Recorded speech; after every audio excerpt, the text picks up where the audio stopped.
the spiritual self, the material self, the physical self, self in Western thought. Uy, ano yun? Self in Eastern thought. Uy, boss! Anong ginagawa niyo dyan, boss? Boss, wala kaming ginagawa. Huli kayo, boss! Ikaw, boss, anong ginagawa mo dito, boss? Nagsasaulo lang ako dito, boss.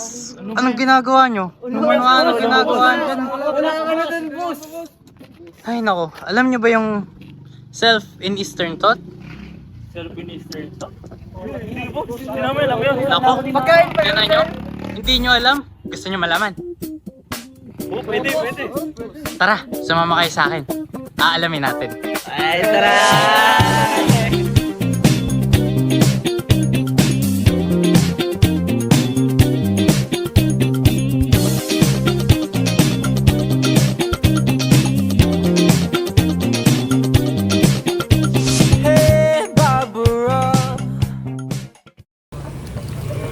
So, good day everyone. We are students from Batangas State University, Ilangilan Campus.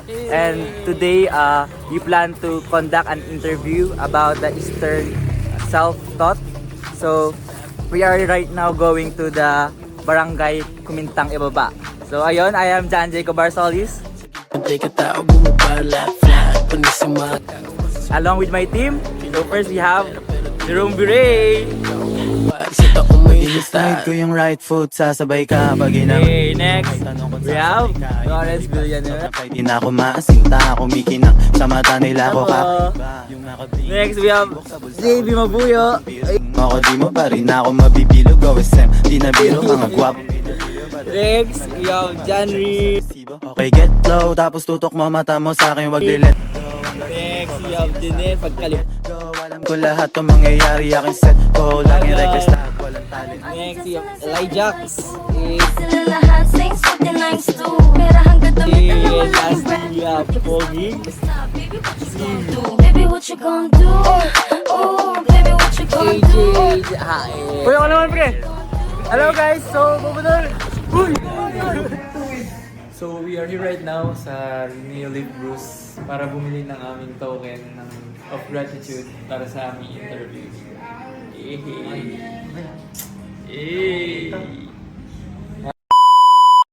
창이가 좋아하는 랜덤 게임, 랜덤 게임, 게임 스타트. 아파트, 아파트, 아파트, 아파트, 아파트, 아파트, 아파트, 아파트, 아파트, 아파트, 아파트, 아파트, kissy face, sent to your phone, but I'm trying to kiss your lips for real. Red hearts, that's what I'm on, yeah. Come give me something I can feel. Oh, oh, oh. Don't you want me like I want you, baby? Don't you need me like I need you now? Sleep tomorrow, but tonight go crazy. All you gotta do is just meet me at the 아파트, 아파트, 아파트, 아파트, 아파트, 아파트, 아파트, 아파트, 아파트, 아파트, 아파트, 아파트, It's whatever you like. Turn this opposite into a club. I'm talking drink this, smoke free, party all night. Come back, girl, what's up? Oh, oh, oh. Don't you want me like I want you, baby? Don't you need me like I need you now? Sleep tomorrow, but tonight go crazy. All you gotta do is just meet me at the... So, good day everyone. So, ngayon, nandito na kami sa Barangay Hall ng Barangay Kumintang Ibaba. At ngayon, kasama namin ang punong barangay na si Honorable Rico M. Adardo po. Pwede po kayong pakilala po sa camera. Magandang hapon po. Ako po ang Rico Adardo, ang punong barangay ng Barangay Kumintang Ibaba. At sa oras na ito ay aking papanaya mga estudyante ng Batangas State University sa pamumuno ni Jan Jacob Rosales. Jan Jacob Rosales. Sorry. Yung po, ang magiging topic po ng ating panayam or interview is Eastern South po, or kumbaga yung collectivism po ng mga Pinoy po. So, dun po sa collectivism po kasi, alam naman po natin na may kultura po ang Pilipino ng bayanihan. So, hindi po basta-basta po parang namumuhay ang isang Pilipino ng mag-isa. Para po namumuhay ang Pilipino dahil sama-sama po nagtutulungan para po umahon sa buhay. So, yun po, para po sa magiging unang katanungan po namin is, paano nyo po napapanatili yung pagkakaisa at cooperation po sa barangay? Bigyan ko lang ng emphasize yung bayanihan. Ito ay matandang tradisyon na ating nakakits na as of now dahil yan ay ating pa rin naging ugali ng bawat Pilipino ang pagkakaroon ng bayanihan. Bayanihan means sa pagkakaisa, lalo na sa isang gawain, tulong-tulong, sama-sama, at nagkakabukod-buklod ang bawat isa. Bilang barangay captain o punong barangay ng Barangay Kumintang Ibaba, nagagawa ko nagkakabukod-buklod ang aking konsihales sa pamamagitan ng pagkakaroon namin ng regular meeting every Monday, first Monday and third Monday ng buwan. So nagkakaroon ng banding-banding and then istoryahan ng bawat isa. And kung merong mga binabalangkas na isang proyekto ang aming grupo, ito ay bilang sila yung mga legislative ko ay sila yung gumagawa at nagbibigay ng resolusyon o solusyon sa gagawin namin mga proyekto dito sa barangay. At yun ay noted lang ang inyong punong barangay. Kapag ito'y maganda, mapapakinabangan ang buong constituent ko sa barangay, kulang po ako ng tulong. So, sa pangalawa naman po katanungan, ano po yung nagiging papel po ng barangay sa paghubog po ng pagkatao ng bawat membro po ng community? Ang malakihan ay i-contribute ng aming sanggunian, pagbibigay namin ng mga pinatawag nating livelihood program sa kanila, lalo na pagdating sa edukasyon. Talagang katulad nyo, nagbibigay ng part sa aming barangay bilang magpasimula sa mga kaliliitang bata na maturuan, magkaroon ng kaalaman pagdating sa paaralan. So yun ang malaking aspeto na aking pinangahawakan dito sa barangay at kaya ang bawat isa sa inyo ay binay-welcome po dito sa barangay ko. Masaya ako na sa simula pa lang ay natuturuan ng kagandahang asal ng aking mga kabataan dito. So nagagawa nila yun hanggang sa lumaki. Yung mga bagay na gano'n ay tumatak sa kanilang mga isip at yun ay isa sa kanilang pundasyon hanggang sa sila ay lumaki at maging isang mahamayang Pilipino. So, sa pangatlong tanong naman po, maaari po ba kayong magbahagi ng mga halimbawa ng mga proyekto po na naisagawa niyo po na kung saan naipakita po yung diwa ng bayanihan? Actually, yung pagdating sa mga activity namin dito sa barangay, hindi naman kaya ng isang namumulong katulad ko na ako lang yung buwang magawa. Ako yung utang, yung ulo, yung bakit mangyayari sa barangay. So kung hindi ka marunong yumakap, magmahal sa iyong kapwa, hindi magiging successful ang ginagawa mo. Kung ano man gusto mong mangyari at proyekto at programa mo gusto mong gawin dito sa iyong barangay. So ang malapa, lagi ang aking hangarin at hikain ay laging mapanatili, pagkakaisa, pagsusunuran, pagmamahalan sa aking barangay at yan ay ginagawa ko. Simula nung ako'y umupo bilang punong barangay, wala akong ginawa kundi ang buong aking constituent ay bigyan ko ng lagi ng ay tinatawag natin moral support sa mga bagay na halimbawa na bibigyaw ng kaunti, kung babae pumupunta sa kaliwa, pinapala ko yan. Lagi ang sabi ko, lagi tayo dapat sa Panginoong Diyos. Yan ang aking tagubilin lagi sa aking mga magmahalan, mga kumanda ang aking buhay. Fourth question naman po, paano niyo po paano po hinihikayat ng barangay yung mga residente po na imbis po na sarili ay magtulungan po para po umahon sa buhay? Sa katotohanan ng buhay, kapag katotohanan ng istorya niyan, kapag nagkakaroon ng proyekto ang ating city government, lalo na sa mga government program, kailangan yung bibigyan ko ng pansin. Sila yung aking binibigyan ng prioridad at para sila ay magkaroon ng kaisipan, magkaroon ng kaliwanagan sa mga trabaho at sa buhay. Yung mga bagay na tayo ay may mga kumpanyang nangangailangan ng mga trabado or sabihin na natin kahit mga construction worker lang. So yun yung mga ibibigay ko sa ating mga barangay, at least yung kanilang pamumuhay ay nabibigyan natin ng pansin para hindi sila makaisip ng masama. Big question naman po, sa anong paraan po naapektuhan ng kultura ng barangay, pero po, ang mga desisyon po o kilos ng mga residente? Paano na-apekto po? Yung ano po, kunwari po, may kultura po ba yung barangay po na ginagawa po dito po mismo sa barangay na kung saan po, yun po yung nagiging parang way po ng mga tao po na kung ito pala yung dapat ginagawa. Actually, dito sa akin, hindi ko may tatanggi. Maraming mga napasama sa mga masamang bisyo. So, binibigyan ko sila ng pagkakataon. Bago, nag-contact tayo dito ng mga training and seminar nila dito sa barangay regarding sa kanilang mga parang mabagong buhay. At yun naman igaling din sa ating city government na yun ay ina-adapt ko dito sa barangay kasi yung mga tumagamit ng bawal na droga, binibigyan ko ng ika ngayon na sabi ko sa iyo ng kabuhayan, binibigyan ko ng mapapagdibangan, huwag ng droga, nagpapaligan kami dito ng basketball para hindi maisip ang mga bagay na ganyan, nagpapalaro ako dito ng ganito, kung ano-ano dito sa barangay at kung ano-ano mga proyekto pang ano na para sa kanilang mga kabuhayan, para lang malibang kanilang mga sarili-sarili at hindi mapadpad sa mga bisyo. Kaya sabi ko nga, kung may mga hiring kung saan ano, yan ang hinahanap ko para doon sila ilagay. Yeah. So, sunod naman po, paano niyo po sinisiguro na lahat po ng miyembro ng barangay ay nararamdaman po nila na kabilang po sila dito at hindi po sila pinapabayaan?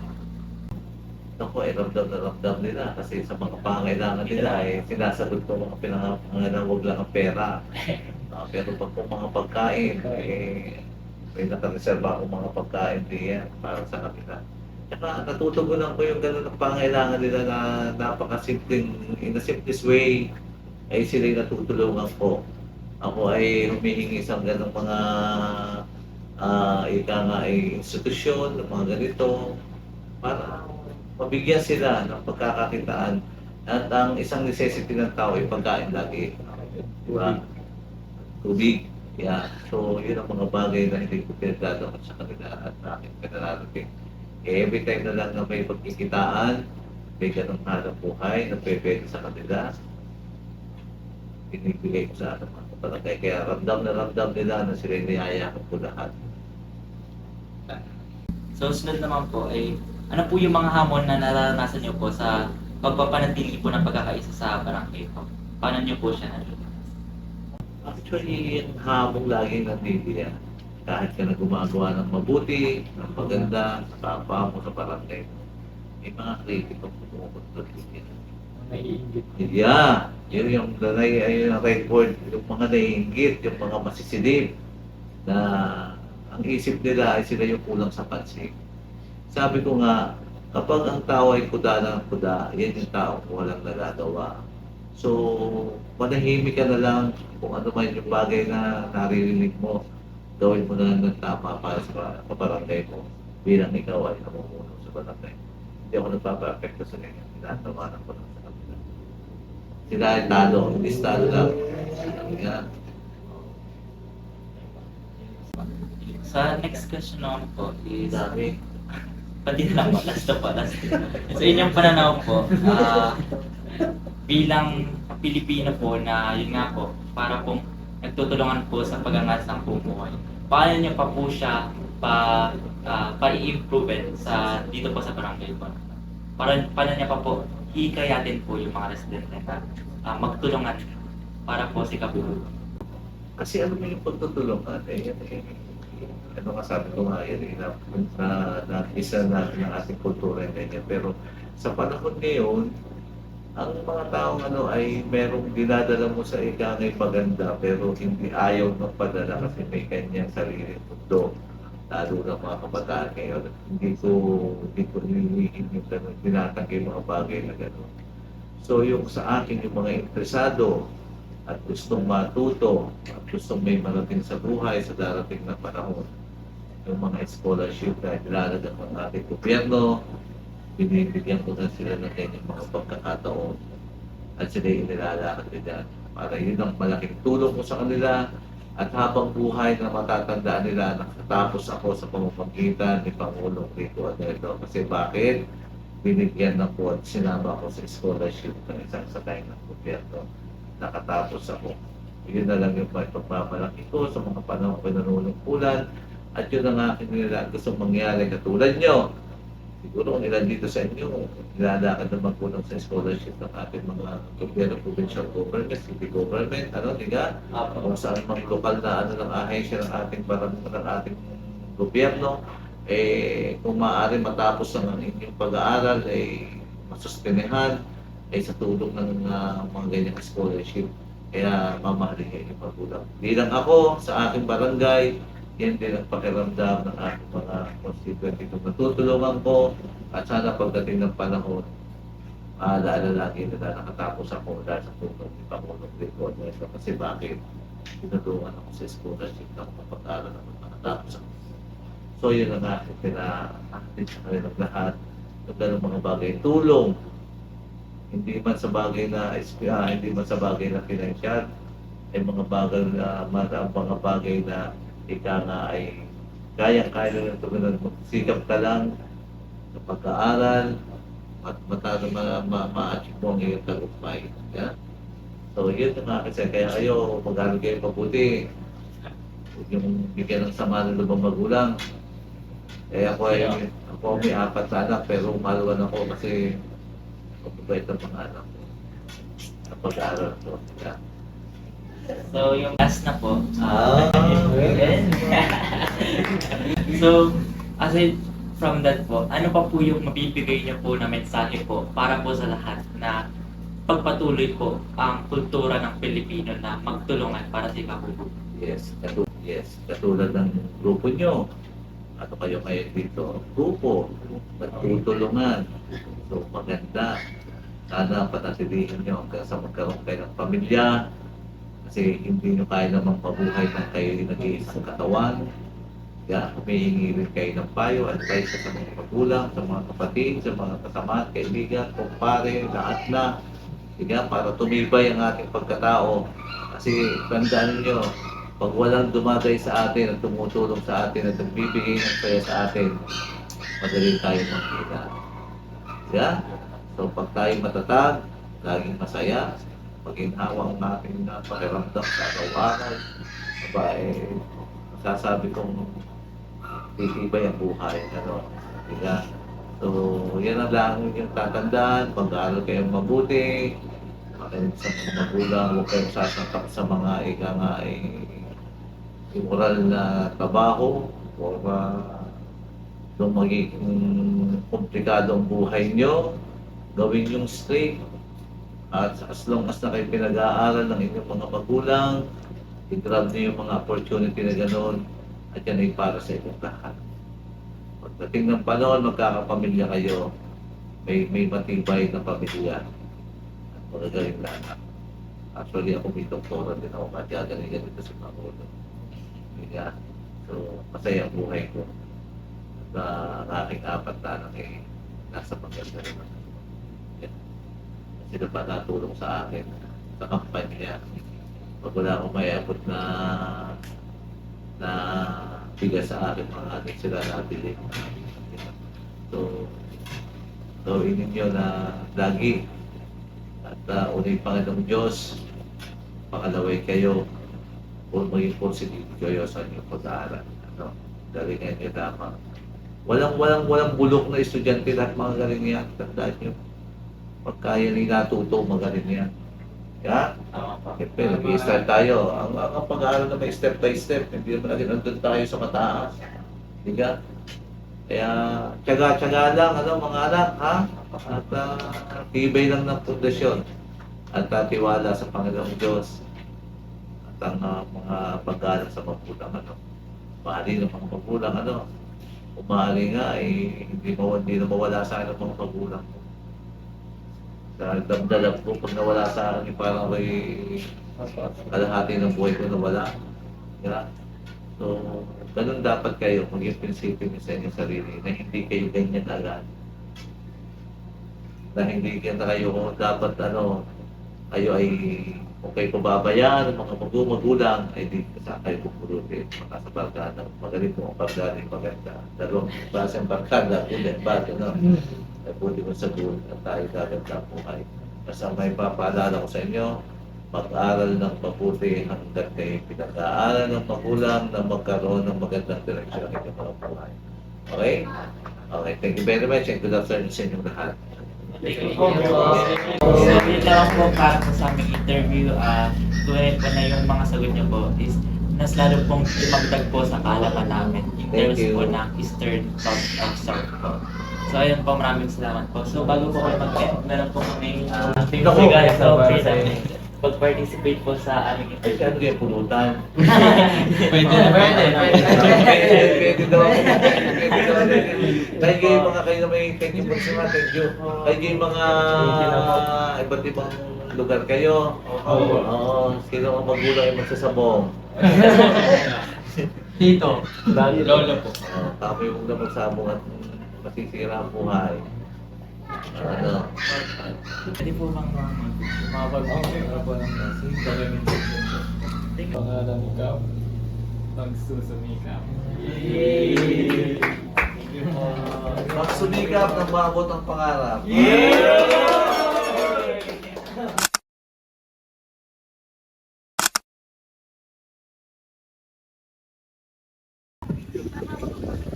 Ang diwa ng bayanihan ay nagpapakita ng pagkakaisa at malasakit ng bawat Pilipino. Mula sa kultura natin, natututo tayong kapakanan ng imbayo natin. Dito nabubuo ang tunay na kahulugan ng pagkatao, isang sarili na bahagi ng mas malaking komunidad.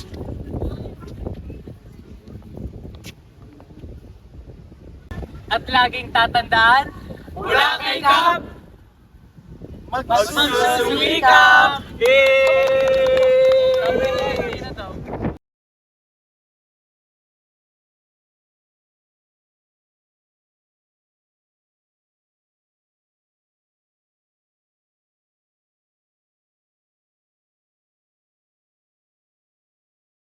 So what's up guys? Interview po kami Red Jandy Mabuyo and everyone in the team.